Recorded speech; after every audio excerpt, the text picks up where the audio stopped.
তো গাইজ আজকে ছাতা হাতে নিয়ে এবং রেনকোট পরে আমরা গাইজ বেরিয়েছি খুব প্রচণ্ড বৃষ্টির মধ্যে। দেখা যাক কি হয়। পাবলিকের রিয়াকশন তো খুবই খারাপ আসছে, যে পাবলিক বলছে তোরা রেনকোট পরেছিস আবার ছাতা নিয়ে বেরিয়েছিস, কি ব্যাপার, কোথায় যাবি তোরা সব। তো গাইজ দেখতে পাচ্ছ এখন আমরা যাচ্ছি, দেখা যাক কোথায় যাওয়া যায়। মাঠের মধ্যে খুব বৃষ্টি হচ্ছে, আর বৃষ্টির মধ্যে রাস্তায় কেউ নেই, কোনো লোকজন নেই, সব ভ্যাকেন্সি প্লেস হয়ে গেছে। ঠিক আছে, ভ্যাকেন্সি প্লেস।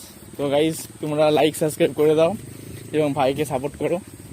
তো দেখা যাক কোথায় যাব, সামনে সবই আপডেট দিতে থাকবো এবং তোমরা তোমার দিক থেকে ফিডব্যাক দেবে কমেন্ট করে।